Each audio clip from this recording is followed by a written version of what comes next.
आणि सर्व पदाधिकारी, आजचे अध्यक्ष श्री प्रवीण पानसेजी महाराज, सूत्रसंचालक अनिल निगुडकरजी, आजचे सन्माननीय वक्ते आणि उपस्थित श्रोतेगण. शांता शेळके या प्रतिभावान कवयित्रीचे हे जन्मशताब्दी वर्ष आणि त्यानिमित्ताने होणाऱ्या परिचर्चेत मला त्यांच्याविषयी बोलायला मिळणं, मी आज स्वतःला खरोखर फार भाग्यवान समजत आहे. आणि म्हणूनच मी सुषमा ठाकूर आपल्या सर्वांची खूप खूप आभारी आहे. शांता शेळके यांच्याबद्दल बोलण्यासारखं, सांगण्यासारखं इतकं आहे की काय सांगावं आणि काय राहू द्यावं हेच मला कळत नव्हतं. अतिशय बुद्धिमान आणि चतुरस्र व्यक्तिमत्वाची ही साहित्यिका म्हणजे एक ईश्वरी संकेत किंवा ईश्वरी आशीर्वादच होता म्हणा ना. शांता शेळके या एक प्रतिभासंपन्न मराठी कवयित्री तर होत्याच, त्याशिवाय त्या एक प्राध्यापिका, संगीतकार, लेखिका, अनुवादक, बालसाहित्य लेखिका, साहित्यिक आणि पत्रकारही होत्या. हे सगळं आपल्याला तर माहिती आहेच आहे. नुकतंच नवीन वर्ष सुरू झालेलं आहे.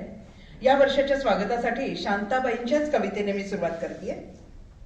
कुठले पुस्तक कुठला लेखक, कुठले पुस्तक कुठला लेखक, लिपी कोणती कसले भाकित, हात एक अदृश्य उलटतो, पाना मागून पाने अविरत, गतसालाचे स्मरण जागता, दाटून येते मनामध्ये भय. सध्याच्या कोरोना स्थितीमध्ये सुद्धा या ओळी किती सार्थ आहेत बघा. गतसालाचे स्मरण जागता, दाटून येते मनामध्ये भय, पान हे नवे यात तरी का असेल काही प्रसन्न आशय. नवीन पान, नवीन वर्ष आता सुरू होत आहे, पण आपल्या सगळ्यांच्याच मनात धाकधूक आहे की काही प्रसन्न आशय त्याच्यात आहे का. तर आजही ही कविता अगदी लागू आहे आजच्या वेळेला. अखंड गरजे समोर सागर, अखंड गरजे समोर सागर, कणा कणाने खचते वाळू, तरी लाटही नवीन उठता, सजे किनारा तिज पुरवाळू. स्वतः स्वतःला देत दिलासा, पुसते डोळे हसता हसता, उभी इथे मी पसरून बाहू, नवीन वर्षा तुझ्या स्वागता, नवीन वर्षा तुझ्या स्वागता. 12 ऑक्टोबर 1922 त्यांचा जन्म पुणे जिल्ह्यातील इंदापूर येथे झाला आणि 6 जून 2002 पुणे येथेच त्यांची जीवनज्योत मालवली. या जवळजवळ 80 वर्षाच्या त्यांच्या जीवन काळात त्यांनी साहित्य, पत्रकारिता, राजकारण, चित्रपट, शिक्षण अशा विविध रंगी क्षेत्रात आपल्या बुद्धिमत्तेने अनेक झेंडे रोवले. साहित्य प्रकारात कथा, कादंबरी, कविता, चरित्रलेखन, वृत्तपत्रात सदर लेखन असे तऱ्हेतऱ्हेचे साहित्य प्रकार त्यांनी लीलया हाताळलेले आहेत. आचार यात्र्यांच्या नवयुगमध्ये 5 वर्ष उपसंपादक म्हणून त्यांनी काम पाहिलं आणि त्यानंतर नागपुरातील हिस्लॉप कॉलेज, मुंबईतील रुईया आणि महर्षी दयानंद कॉलेजमध्ये मराठीच्या अध्यापिका म्हणून त्यांनी काम केलं. मराठी, संस्कृत आणि इंग्रजी तीनही भाषांवर शांताबाईंचं प्रभुत्व होतं. वाङ्मयाचे सगळेच प्रकार जरी त्यांनी हाताळले असले तरी गीतकार म्हणून त्या विलक्षण लोकप्रिय झाल्या आणि मराठी माणसांच्या मनापर्यंत पोहोचल्या. एखाद्या गीतातून भावनाट्य चित्रित करण्याचं शब्द कौशल्य त्यांच्या अनेक गीतांमधून आपल्याला जाणवतं. विविध क्षणातील वेगवेगळे तरंग त्यांच्या तरलतेसह टिपणं हे त्यांना अगदी सहज जमायचं. आता त्यांची श्रावण सरी हीच कविता बघा ना. सोशिक माती, सोशिक माती अशी सारखी वर्षावाने भिजे, युगायुगांची उत्कट आशा अक्षर होऊन रुजे, केव्हा हसणे केव्हा रडणे कधी सोसणे कळा, असा चालला इथे सनातन सृजनाचा सोहळा. कशी मनातून मने गुंतती, कशी मनातून मने गुंतती, भाव दाटती उरी, उन्हात न्हावून सुंदर होऊन येती श्रावण सरी. जळथेंबांनी कशी चमकते सृष्टी ही साजरी, कधी हासऱ्या कधी लाजऱ्या आल्या श्रावण सरी. किती सुंदर शब्द आहेत आणि पहिल्या ओळीतच आपल्याला समजतं की सोशिक माती म्हणजे ही स्त्री मनाच्या भावनांचा वेध घेणारी कविता आहे. तर शांता शेळके यांची अशी अनेक गाणी आहेत. ती गाणी त्या त्या वेळच्या स्त्री मनाची अवस्था व्यक्त करतात. जसे आज चांदणे उन्हात हसले तुझ्यामुळे किंवा सूर येती विरून जाती. खट्याळ रंगाबरोबर विषण्णता, नवथरपणाबरोबर धीटपणा असणारी अशी उडत्या लयतील कित्येक गाणी शांता शेळकेंनी लिहिलेली आहेत. आई बघना कसा हा दादा किंवा टप टप टप टप टाकीत टापा चाले माझा घोडा, पाठीवरती जीन मखमली पायी रुपेरी तोडा. अशी हलकी फुलकी खट्याळ बालगीतं त्यांनी लिहिली. लावणी हा मराठी साहित्यातला रसभरीत शृंगारिक गाण्याचा प्रकार. शांताबाईंच्या लावण्या सुद्धा भाववेड्या आहेत. रेशमाच्या रेघांनी लाल काळ्या धाग्यांनी कर्नाटकी कशिदा मी काढीला, हात नका लावू माझ्या साडीला, राया जवळी जरा बसा, अशा लावण्यांबरोबरच शूर आम्ही सरदार आम्हाला काय कुणाची भीती, अशी वीरगीतेही त्यांनी लिहिली. शांता शेळकेंच्या कवितेत कधी कधी धीट शृंगार असला तरी त्यांनी कधी मर्यादेचं उल्लंघन नाही केलं. उलट त्यांच्या कवितेत सरळ शुद्ध निरागस आत्माविष्कारच आपल्याला दिसतो आणि त्यामुळेच त्यांचं कोणतंही साहित्य, मग ते गद्य असो व पद्य असो, आपल्या काळजाला स्पर्शून जातं. आता हेच बघा ना, काय बाई सांगू कसं ग सांगू, मलाच माझी वाटे लाज, काहीतरी होऊन गेलंय आज. किती प्रसिद्ध गाणं आहे हे, आणि ह्यासारख्या गीताने स्त्री सुलभ मनाची लज्जा, शृंगार, प्रणय भावना किती सुंदर आणि कोमल रीतीने त्यांनी व्यक्त केलेली आहे. शांता शेळकेंच्या काव्यलेखनात अनेक प्रकारच्या सूक्ष्म तरल संवेदना आपल्याला जाणवतात. त्यांची बकुळगंध ही कविता जर वाचली असेल तर या कवितेत आपण कधी न संपणाऱ्या आठवणींच्या बकुळगंधात सुगंधित कधी होतो आणि कधी स्वप्न नगरीतील स्वप्नामधील गावात निघून जातो आणि अनुपमेय शब्द वर्षावात तृप्त होऊन जातो, हे कळतही नाही. त्यांची ही कविता, ही वाट दूर जाते स्वप्नामधील गावा, माझ्या मनातला हा तेथे असेल रावा, किती सुंदर शब्द आहेत आणि किती स्वप्नील भावना आहेत.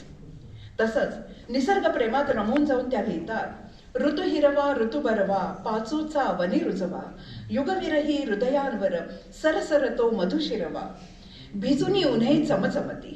आपल्या डोळ्यासमोर उभं राहतं लगेच ते चित्र की पावसाळा आहे, थोडंसं ऊन आलेलं आहे आणि ते हिरव्यागार ओल्या पानांवर चमकतं आहे. युगविरही हृदयांवर सरसरतो मधुशिरवा, भिजुनी उन्हे चमचमती, क्षणदीपती क्षणलपती, नीतळ निळ्या अवकाशी मधुगंधी तरल हवा, ऋतू हिरवा ऋतू परवा, पाचू चावली रुजवा. सूर्यप्रकाशात भिजलेल्या हिरव्यागार चमकणाऱ्या सृष्टीला पाचूची उपमा शांताबाई देतात. शांताबाईंची भाषाशैली आणि काव्यशैली ही पहिल्यापासूनच ओघवती होती, लालित्यपूर्ण होती, पण त्याचं सगळं श्रेय त्या आचार्य अत्रे यांना देतात.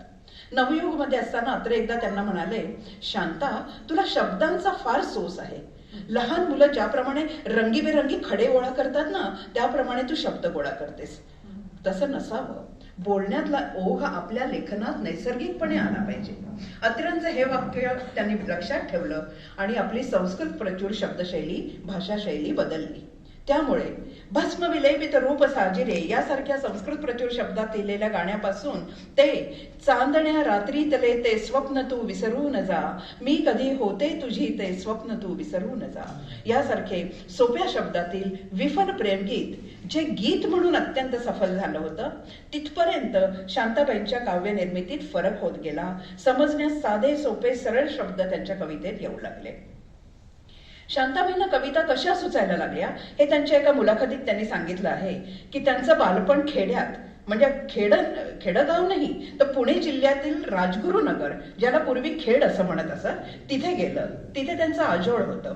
त्यावेळी जात्यावर बायका ओव्या म्हणायच्या, त्या त्यांच्या मनावर नकळत ठसत गेल्या. घरात कोणाचंही लग्न कार्य निघालं की पहिला घाणा घालण्यापासून ते मुलीची पाठवणी करण्यापर्यंत सर्व गाणी त्यांनी अनेक वर्ष पाहिली, ऐकली, अनुभवली. दाराशी भिक्षेकरी यायचे, त्यात वासुदेव वगैरे असायचे, त्यालाही गाण्याची जोड असायचीच. नागपंचमी वगैरे सणाला बायका एकत्र यायच्या, फेर धरायच्या, लिंबाला झोके वगैरे बांधून गाणी म्हणायच्या. हे सर्व त्यांच्या मनात नकळत रुजत गेलं आणि मनावर गाण्याचे संस्कार होत गेले. शांताबाईंचे वडील रेंज फॉरेस्ट ऑफिसर होते. एकूण ही 5 भावंडे आणि त्यात शांताबाई सगळ्यात मोठ्या. आईच्या मृदू स्वभावाचे, तिच्या चित्रकलेचे, तिच्या वाचन वेडाचे संस्कार कळत नकळत शांताबाईंवर होत राहिले. लहानपणी आजोळी गेल्यावर तेथील त्यांची मित्रमंडळी म्हणजे ऍडव्होकेट, डॉक्टर इत्यादी ब्राह्मण कुटुंबे होती. त्यात कृष्णाबाई गाडगेळ म्हणून होत्या. त्यांचे मानसगीत सरोवर आणि स्त्रीगीत रत्नाकर म्हणून सुंदर गाण्यांची पुस्तके होती. त्यातील गाणी कृष्ण, दत्त, शंकर इत्यादी देवतांचीच होती, पण शांताबाई म्हणतात की ते उत्कृष्ट काव्य होतं. अशा अनेक पुस्तकातील गाणी, कविता सतत वाचनात येत गेलं. आणि मग काय, पायात साखळ्या वाळे चाळ, मौजेचा हा श्री गोपाळ, किंवा आले आले गोपीनाथा सारुनिया कामरे, वृंदावनी वाजवली वेणू जरा थांबरे, यासारख्या गाण्यांनी शांताबाईंच्या मनात काव्य उमलत गेलं. ज्ञानेश्वर श्रीधर मोरोपंत यांचे गद्य उतारे, कविता यांनीही त्यांच्या मनावर संस्कार केले. त्यांच्या कविता लेखनावर रविकिरण मंडळ, तांबे, बोरकर, कुसुमाग्रज आणि कवी यशवंत यांचाही बराच प्रभाव होता. मराठी भावगीतातही शांताबाई शेळके यांचा एक पूर्ण कालखंडच आपल्याला म्हणावा लागेल, इतका मोठा काळ होता. तर अशा या शांता जनार्दन शेळके विविध साहित्य प्रकारावर हुकूमत गाजवणाऱ्या एक व्यक्तित्व होत्या. त्यांच्या काही गाण्यांचा उगम कसा झाला हे त्यांच्या शब्दात ऐका. त्यांचं एक अत्यंत गाजलेलं गाणं तोच चंद्रमा नभात, त्याबद्दल त्यांनी सांगितलं की काव्य प्रकाश मध्ये असलेल्या एका संस्कृत श्लोकावरून त्यांना सुचलेलं हे गाणं आहे. त्या श्लोकाचा अर्थ असा होता की माझे कौमार्य हरण करणारा तो तूच आहेस, चैत्र महिन्यातील रात्रही तीच आहे, हा कदंब वृक्षही तोच आहे, रेवा नदीही तीच आहे आणि मालती वृक्षामुळे सुगंधित झालेला वाराही तोच आहे, झाडं आडून डोकावणारा चंद्रही तोच आहे, प्रेमाच्या आपल्या क्रीडाही त्याच आहेत, बांबूचे बेटही तेच आहे, पण माझं मन मात्र उदास आहे. या अर्थाचा तो श्लोक होता आणि त्यावरून शांताबाईंना तोच चंद्रमा नभात तीच चैत्र यामिनी, एकांती मज समीप तीच तू ही कामिनी हे गाणं सुचलं आणि मग ते सुधीर फडके यांनी यमन रागात गायलं होतं. दुसरं एक असंच गाजलेलं गाणं म्हणजे जीवलगा राहिले दूर घर माझे. मास्टर दीनानाथ यांच्या एका गाण्याच्या चालीवरून शांताबाईंनी हे गाणं लिहिलं.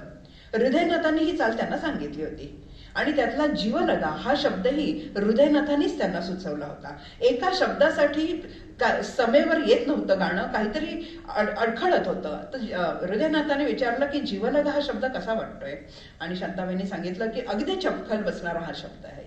हृदयनाथ मंगेशकरांनी चाल दिलेली सर्वात गाजलेली लोकप्रिय गीते म्हणजे वादळ वार सुटलं ग, वल्लभ रे नाखवा, राजा सारंगा माझ्या सारंगा ही होती, शालू हिरवा पाचुनी मरवा, वेणी ती पेडी घाला ग बाई बाई येणार साजण माझा. हे गाणं सुद्धा हृदयनाथांनी ऐकवलेल्या एका हिंदी गाण्यावरून त्यांनी लिहिलेलं आहे. शांताबाईंचं पहिलंच गाणं लता मंगेशकर यांच्या बरोबर झालं होतं. याला त्या खूप मोठा योगायोग मानतात आणि त्यांच्या कारकिर्दीतील ही खूप मोठी घटना आहे असं त्या म्हणतात.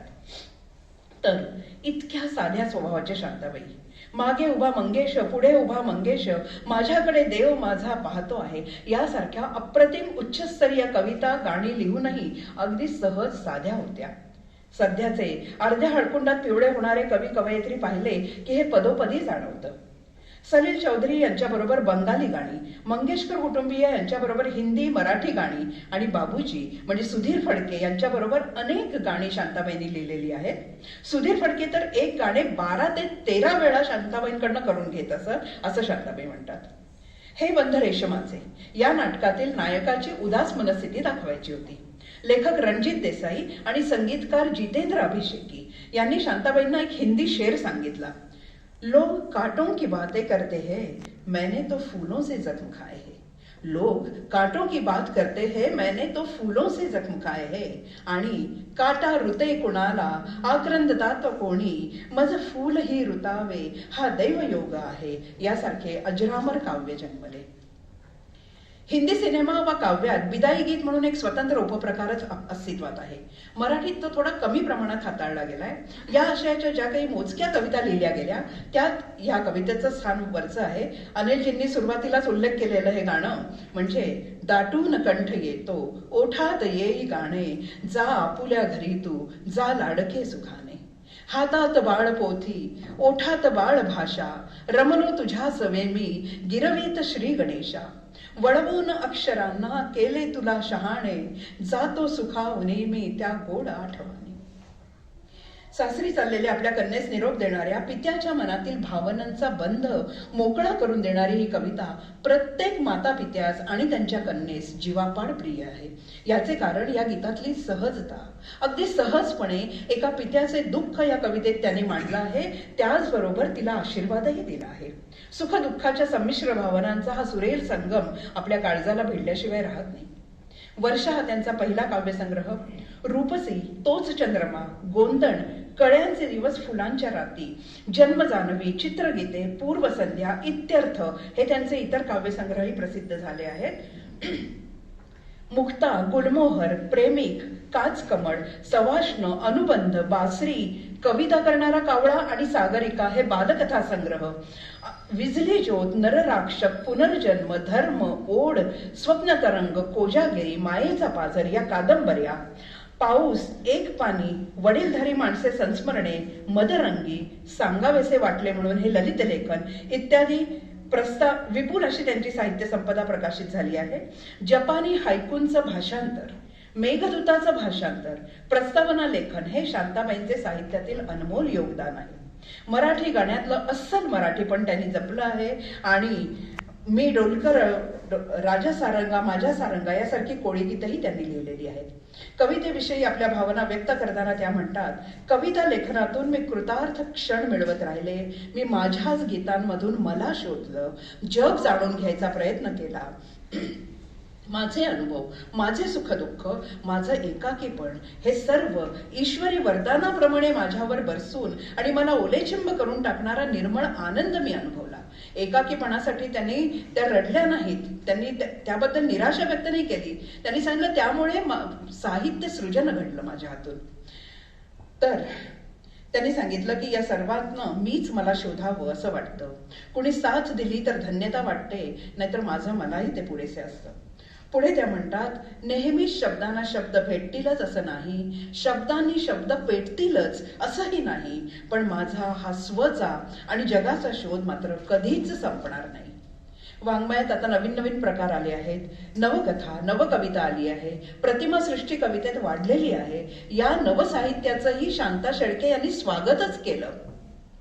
पण त्यांच्या कवितेत परंपरेशी असलेलं नातं मात्र त्यांनी कधीच सोडलं नाही. म्हणून त्यांची कविता आजही नवीन आणि टवटवीत वाटते.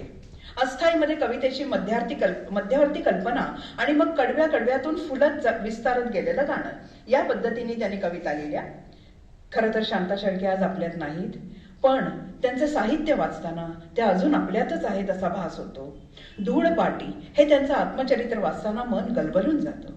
प्रसिद्ध कवयित्री सरोजिनी बाबर यांच्याबरोबर त्यांनी अनेक वर्ष लोकसाहित्य समितीचं काम केलं. निसर्गाविषयी त्यांना विलक्षण ओढ होती. निसर्गाच्या सानिध्यात त्या तहान भूक विसरून तासनतास बसत. निसर्ग हाच त्यांचा खरा सोबती होता. निसर्गाच्या अनेक छटा त्यांनी त्यांच्या गीतांमधून व्यक्त केलेल्या आहेत.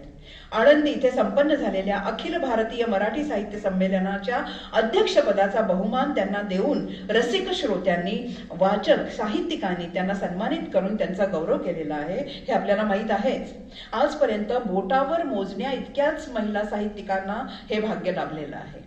खरं म्हणजे त्यांच्याबद्दल एकाच वाक्यात म्हणता येईल की सुंदर सुंदर शब्दांच्या चांदण्या बरसवणारी कवयित्री आणि साहित्यकार होती. आज त्या आपल्यात नाही, पण त्यांची ही पुढील कविता म्हणजे त्यांच्या आयुष्यातील भैरवीच आहे असं म्हणतात. असे नमी नसे नमी, असे नमी नसे नमी, तरी असे लगीत हे, फुला फुलात येथल्या उद्या हसे लगीत हे. असे नमी नसे नमी, तरी असे लगीत हे, फुला फुलात येथल्या उद्या हसे लगीत हे. असं हे फुलात हसणारं, अश्रूतून ओघळणारं त्यांचं गीत आणि गद्यलेखनही भावभावनांची विविधता व्यक्त करणारं आहे. अशा या महान विभूतीला, बुद्धिवान कवयित्रीला, जिने आपल्या सर्वांच्या जीवनात अनेक भावभावनांच्या साहित्याची, कवितांची अक्षरशः बरसात केली आणि आपलं जीवन संपन्न केलं, तिला नतमस्तक होऊन मी वंदन करते आणि माझं बोलणं मी इथेच संपवते.